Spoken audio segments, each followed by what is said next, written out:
Hello friend, welcome to just tutorial YouTube channel. Friends, हम लोग पेट exam के लिए जो आपके सिलेबस में समसामयिकी, करंट अफेयर और सामान्य जागरूकता के सिलेबस में रखा गया है, उसका हम लोग दूसरा पार्ट देखेंगे। और इसके पहले का सभी पार्ट आप लोग प्ले लिस्ट में जाकर के सॉल्व कर सकते हैं, जो आपके एग्जाम के दृष्टि से तैयार किया गया है। तो वीडियो को अंत तक जरूर देखिएगा। वीडियो अच्छा लगे तो चैनल को सब्सक्राइब कर लीजिएगा, लाइक कीजिएगा, दोस्तों में शेयर भी कर दीजिएगा, बेल आइकन पर प्रेस कर लीजिएगा ताकि आने वाली वीडियो का नोटिफिकेशन सबसे पहले मिल सके। तो चलिए क्वेश्चन को शुरू करते हैं। पहला क्वेश्चन है, प्रसिद्ध संगीतकार अरविंद पारिक किस संगीत वाद्य के साथ जुड़े हुए हैं? तो अरविंद पारिक जो हैं ये सितार वादक हैं। बी ऑप्शन आपका इसमें करेक्ट हो जाएगा। अगला क्वेश्चन है, लेबनान की राजधानी कहाँ पे है? तो लेबनान की राजधानी जो है वो है बेरूत। ए ऑप्शन सही हो जाएगा। लेबनान जो है आधिकारिक रूप से लुबनान गणराज्य पश्चिम एशिया में भूमध्य सागर के पूर्वी तट पर स्थित एक देश है और इसकी राजधानी जो है यो बेरूत है। अगला क्वेश्चन है, कजाकिस्तान की मुद्रा निम्न में से कौन सी है? तो इसकी मुद्रा जो है वो तेंगे है। सी ऑप्शन करेक्ट हो जाएगा। अगला क्वेश्चन है, फ्रैंक व्हिटल द्वारा निम्न में से किसका आविष्कार किया गया था? फ्रैंक व्हिटल के द्वारा, तो इनके द्वारा जो है जेट इंजन का आविष्कार किया गया था। डी ऑप्शन करेक्ट हो जाएगा। अगला क्वेश्चन है, संयुक्त राष्ट्र द्वारा मानवाधिकारों की सार्वभौमिक घोषणा को चिन्हित करने के लिए हर वर्ष किस तिथि को अंतर्राष्ट्रीय मानवाधिकार दिवस मनाया जाता है? तो 10 दिसंबर को राष्ट्रीय मानवाधिकार दिवस मनाया जाता है। डी ऑप्शन करेक्ट हो जाएगा। अगला है, अंतर्राष्ट्रीय न्यायालय किस देश में स्थित है? तो अंतर्राष्ट्रीय न्यायालय जो है वो नीदरलैंड में स्थित है। ठीक है, नीदरलैंड जो है यूरोप महाद्वीप का प्रमुख देश है। यह उत्तरी पूर्वी यूरोप में स्थित है। तो यहाँ पे ऑप्शन नंबर ए सही हो जाएगा। अगला है, विश्व हिंदी दिवस किस तिथि को मनाया जाता है? तो विश्व हिंदी दिवस जो है 10 जनवरी को मनाया जाता है। ए ऑप्शन सही हो जाएगा। अगला है, rebooting India realising a billion experiences नामक पुस्तक के लेखक कौन है? तो इस पुस्तक का लेखक जो है वो नंदन नीलेकणी है। बी ऑप्शन सही हो जाएगा। अगला क्वेश्चन है, निम्नलिखित में से कौन सी जॉर्डन की राजधानी है? जॉर्डन की राजधानी पूछ रहा है। तो जॉर्डन की राजधानी है अम्मान। ठीक है, डी ऑप्शन करेक्ट हो जाएगा। अगला क्वेश्चन है, निम्नलिखित में से कौन सी मंगोलिया की मुद्रा है? तो मंगोलिया की मुद्रा है तोंगरोग। ठीक है, तो यहाँ पे बी ऑप्शन आपका करेक्ट हो जाएगा। अगला क्वेश्चन है, पद्म विभूषण से सम्मानित किस महान शास्त्रीय गायक 89 वर्ष की उम्र में निधन हो गया? तो ये था गुलाम मुस्तफ़ा खान। ठीक है, मशहूर ये शास्त्रीय गायक थे और संगीतकार उस्ताद गुलाम मुस्तफ़ा खान का जो है 17 जनवरी 2021 को निधन हो गया। वे 89 साल के थे और उन्हें भारत सरकार ने पद्म भूषण और पद्म विभूषण से सम्मानित किया गया था। तो यहाँ पे ऑप्शन नंबर ए सही हो जाएगा। अगला क्वेश्चन है, अमेरिका की भावी महिला जिन बाइडेन की नीति निर्देशक निम्न में से किसे नियुक्त किया गया है? अमेरिका की भावी प्रथम महिला जिन बाइडेन की नीति निदेशक निम्न में से किसे नियुक्त किया गया है? नीति निदेशक किसको नियुक्त किया गया है जिन बाइडेन का?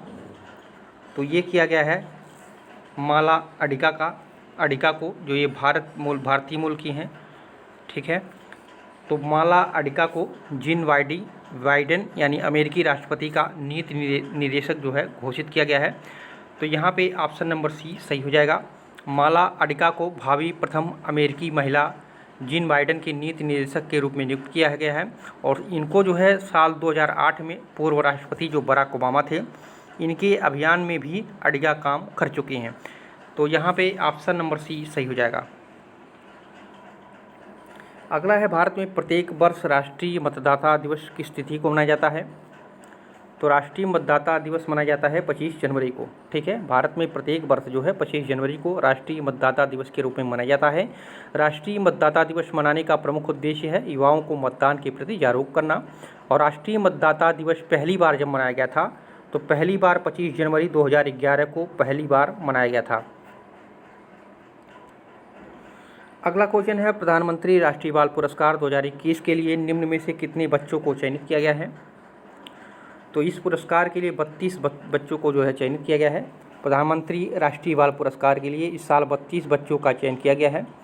बच्चे को यह पुरस्कार नवाचार, खेल, कला, संस्कृति, बहादुरी और समाज सेवा जैसे विभिन्न क्षेत्रों में उनके असाधारण प्रदर्शन और उपलब्धियों के लिए दिया जाता है। तो ऑप्शन नंबर सी आपका सही हो जाएगा। अगला है जर्मन वॉच के ग्लोबल क्लाइमेट रिस्क इंडेक्स 2021 में भारत को निम्न में से किस स्थान पर रखा गया है? तो भारत को रखा गया है 7वें स्थान पर। ठीक है, ग्लोबल क्लाइमेट रिस्क इंडेक्स 2021 ने हाल ही में उन देशों की सूची जारी की है जो 2019 में जलवायु परिवर्तन के चलते सबसे ज़्यादा प्रभावित हुए थे, और इस लिस्ट में भारत 7वें स्थान पर है। ठीक है, और इस सूची में मोजाम्बिक पहले स्थान पे है, जिम्बाब्वे दूसरे पे है, महाबास, जापान, मालवी और अफगानिस्तान ये सभी जो है भारत से पहले स्थान पर मौजूद हैं। तो ऑप्शन नंबर ए आपका सही हो जाएगा। अगला क्वेश्चन है संयुक्त राष्ट्र द्वारा कैलेंडर वर्ष 2021 में भारत की आर्थिक वृद्धि कितने प्रतिशत रहने का अनुमान लगाया है? तो वो अनुमान लगाया गया है 7.3% का। ठीक है, संयुक्त राष्ट्र द्वारा जो है कैलेंडर वर्ष 2021 में भारत की आर्थिक वृद्धि जो है 7.3% रहने का अनुमान लगाया गया है, और इसके साथ ही कैलेंडर वर्ष 2021 में भारत जो है दुनिया की सबसे तेज़ी से वृद्धि हासिल करने वाला देश हो गया, और इस दौरान जो है चीन की वृद्धि दर जो है 7.2% आंकी गई है। तो चीन से आगे भारत निकल गया है। तो यहाँ पे ऑप्शन नंबर बी सही हो जाएगा।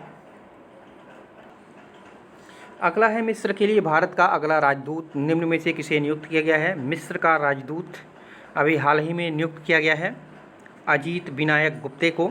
ठीक है, ए ऑप्शन आपका करेक्ट हो जाएगा। विदेश मंत्रालय ने जो है IFS अधिकारी अजीत विनायक गुप्ते को मिस्र के लिए भारत का अगला राजदूत नियुक्त किया है, और उन्होंने इंडियन फॉरेन सर्विस में अपनी सेवा जो है 1991 से शुरू की थी, और उन्होंने जो है चीन की मैंड्रिन भाषा की पढ़ाई की है, और वह चीन के मामले में जानकार हैं। वे 1995-98 के बीच चीन भारत के अंडर जो है सेक्रेटरी भी रह चुके हैं। तो ये महत्वपूर्ण क्वेश्चन होगा, तो यहाँ पे ऑप्शन नंबर ए सही हो जाएगा। अगला क्वेश्चन है किस देश ने साल 2021 में संयुक्त राष्ट्र को शांति मिशन के लिए $1.5 लाख की मदद करने की घोषणा की है? तो ये है आपका भारत। ठीक है, भारत ने जो है संयुक्त राष्ट्र को शांति मिशन के लिए $1.5 लाख अरब की मदद करने की जो है घोषणा की है। अगला क्वेश्चन है अंतर्राष्ट्रीय शिक्षा दिवस निम्न में से किस तिथि को मनाया जाता है? शिक्षा दिवस किस तिथि को मनाया जाता है? तो ये मनाया जाता है 24 जनवरी को। 24 जनवरी को अंतर्राष्ट्रीय शिक्षा दिवस। 25 जनवरी को क्या मनाया जाता है? मतदाता दिवस। तो इन सभी प्रमुख दिवसों को आप लोग याद रखिएगा। तो यहाँ पे आपका सी ऑप्शन सही हो जाएगा। अगला क्वेश्चन है अमेरिका में बाइडेन प्रशासन ने निम्न में से किस भारतवंशी को चीफ ऑफ स्टाफ के पद पर नियुक्त किया है? तो ये तारक शाह को। ठीक है, तारक शाह को जो है अमेरिकी राष्ट्रपति ने चीफ ऑफ स्टाफ के पद पर नियुक्त किया है। तो यहाँ पे ऑप्शन नंबर ए सही हो जाएगा। अगला क्वेश्चन है चेम्माचेरी कुन्ही रमण नायर निम्नलिखित में से किस नृत्य के रूप में उल्लेखनीय नर्तक माने जाते हैं? तो ये कथकली के लिए माने जाते हैं।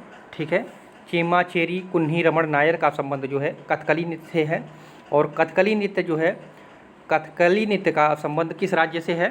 तो ये केरल राज्य से है। केरल राज्य का प्रमुख नृत्य जो है वो कथकली है। तो ए ऑप्शन आपका सही हो जाएगा। अगला है म्यांमार की मुद्रा निम्नलिखित में से कौन सी है? म्यांमार की मुद्रा, तो म्यांमार की मुद्रा है क्यात। ए ऑप्शन आपका सही हो जाएगा। और कोरोना किस देश का मुद्रा है? तो ये स्वीडन की मुद्रा है। ठीक है, स्वीडन की मुद्रा है। और रियाल किस देश का मुद्रा है? तो ये सऊदी अरब का मुद्रा है। ठीक है, तो यहाँ पे सबको आप लोग याद रखिएगा, ये प्रमुख हैं जो पूछे जाते हैं हमेशा। तो ये ऑप्शन आपका सही हो जाएगा। अगला है निम्न में से किस देश को पहली सीलोन कहा जाता है? पहली सीलोन किस देश को कहा जाता है? तो श्रीलंका को। ठीक है, श्रीलंका का प्राचीन नाम सीलोन था और इसकी राजधानी कोलंबो है। तो यहाँ पे ऑप्शन नंबर बी आपका सही हो जाएगा। और वर्तमान में श्रीलंका का राजधानी जयवर्धनेपुरम हो गया है, ठीक है, उसको बदल दिया गया है कोलंबो को, तो इसको भी याद रखिएगा। अगला है भारत में राष्ट्रीय हिंदी दिवस कब मनाया जाता है। राष्ट्रीय हिंदी दिवस तो ये 14 सितंबर को मनाया जाता है, 14 सितंबर को। और अंतर्राष्ट्रीय हिंदी दिवस कब मनाया जाता है, तो ये 10 जनवरी को, ठीक है। तो इस दोनों को याद रखिएगा, ये ऑप्शन सही हो जाएगा।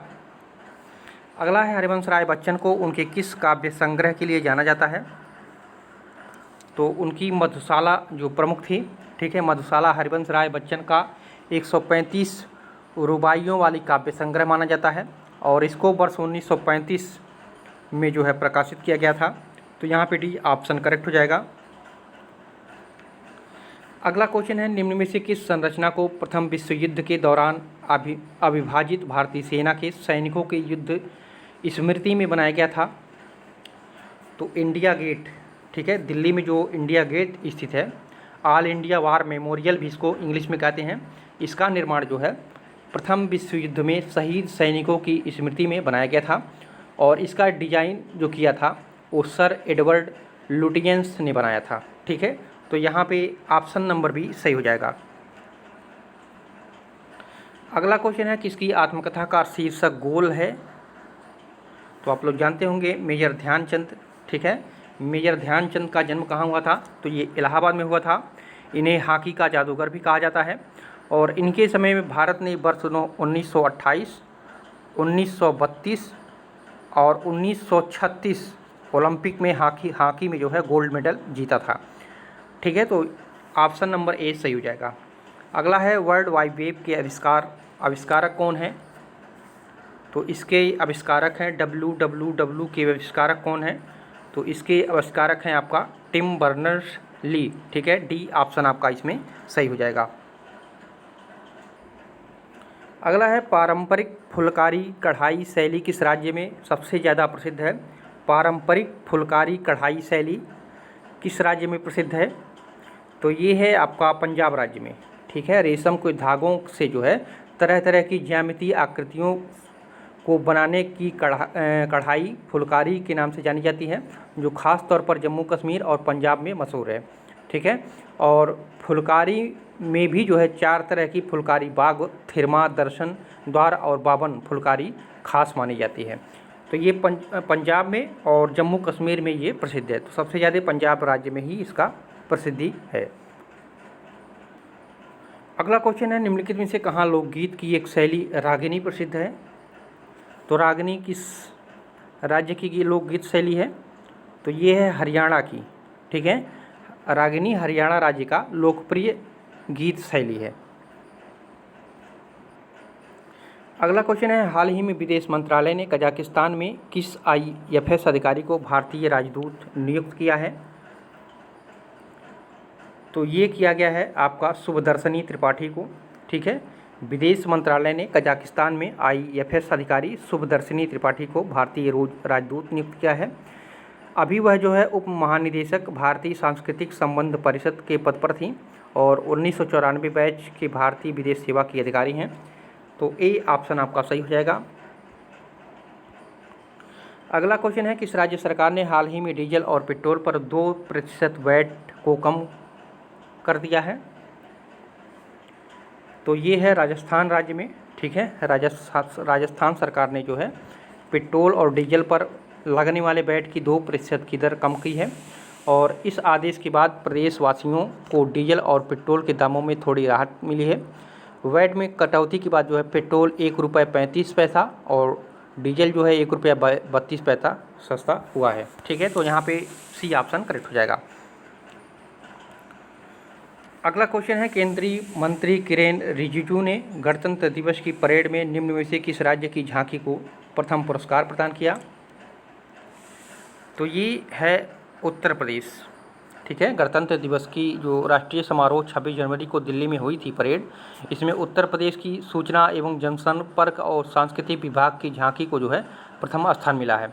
विभाग ने परेड में जो है अयोध्या में बन रहे श्री राम मंदिर की झांकी प्रदर्शित किया गया, उसको जो है प्रथम पुरस्कार दिया गया था। तो यहाँ पे भी ये ऑप्शन सही हो जाएगा। अगला है, हाल ही में किस देश ने अपनी बासमती चावल के लिए भौगोलिक संकेतक जीआई पहचान प्राप्त किया है? तो ये है पाकिस्तान। ठीक है, पाकिस्तान ने अपने बासमती चावल के लिए भौगोलिक संकेतक जीआई पहचान प्राप्त किया है। यह चावल की विशेष किस्म के लिए एक स्थानीय पंजीकरण तैयार करने और अंतर्राष्ट्रीय बाजार में स्थिति मजबूत करने का मार्ग प्रशस्त करेगा। तो यहाँ पे डी ऑप्शन करेक्ट हो जाएगा। अगला है, मिस्र के लिए भारत का अगला राजदूत निम्न में से किसे नियुक्त किया गया है? तो ये तो हम लोग पढ़े हैं अभी। ठीक है, अजीत विनायक गुप्ते। रिपीट हो गया है क्वेश्चन। अगला क्वेश्चन है, किस देश ने साल 2021 में संयुक्त राष्ट्र को शांति मिशन के लिए 1.5 लाख अरब डॉलर की मदद करने की घोषणा की है? तो ये भी क्वेश्चन रिपीट हुआ है, भारत। ठीक है, अगला क्वेश्चन है, कोरोना वायरस महामारी से निपटने में आलोचना के चलते किस देश के प्रधानमंत्री गुइसेप कोंटे ने हाल ही में इस्तीफा दे दिया है? तो ये इटली के प्रधानमंत्री थे। ठीक है, कोरोना वायरस महामारी से निपटने में आलोचना के चलते इटली के प्रधानमंत्री गुइसेप कोंटे ने हाल ही में इस्तीफा दे दिया है। तो यहाँ पे ऑप्शन नंबर सी सही हो जाएगा। अगला है, किस देश ने हाल ही में वैश्विक ऊर्जा सुरक्षा, स्थिरता और ऊर्जा सहयोग को मजबूत करने हेतु अंतर्राष्ट्रीय ऊर्जा एजेंसी के साथ एक रणनीतिक साझेदारी समझौता किया है? तो ये किया गया है भारत के द्वारा। ठीक है, भारत ने जो है वैश्विक ऊर्जा सुरक्षा, स्थिरता एवं ऊर्जा सहयोग को मजबूत करने के लिए अंतर्राष्ट्रीय ऊर्जा एजेंसी के साथ एक रणनीतिक साझेदारी समझौता किया है। तो यहाँ पे आपका ऑप्शन नंबर बी सही हो जाएगा। अगला क्वेश्चन है, संसद में पेश आर्थिक सर्वेक्षण के अनुसार इस साल देश की अर्थव्यवस्था में कितने प्रतिशत की गिरावट दर्ज होगी? तो ये 7.7% की। ठीक है, वित्त मंत्री निर्मला सीतारमण ने जो है संसद में आर्थिक समीक्षा 2020-21 पेश की है, जिसे मुख्य आर्थिक सलाहकार कृष्णमूर्ति सुब्रमण्यन ने तैयार किया है। और इसमें 2021 और 20-21 में जो है भारतीय अर्थव्यवस्था में 7.7% की गिरावट की आशंका जताई गई है। अगला है, आर्थिक सर्वेक्षण के अनुसार वित्त वर्ष 2021-22 में देश की आर्थिक तरक्की की रफ्तार कितने प्रतिशत रहने की उम्मीद है? तो ये रहने की उम्मीद है 11% की। ठीक है, वित्त मंत्री निर्मला सीतारमण ने जो है संसद में आर्थिक समीक्षा 2020-21 पेश की है, जिसे मुख्य आर्थिक सलाहकार कृष्णमूर्ति सुब्रमण्यन ने तैयार किया है। इसमें जो है 1 अप्रैल से शुरू होने वाले वित्त वर्ष 2021-22 के लिए आर्थिक वृद्धि दर जो है 11% रहने की अनुमान लगाया गया है। तो ये दोनों प्रश्न 49-50 बहुत ही महत्वपूर्ण थे, इसको आप लोग देख लीजिएगा।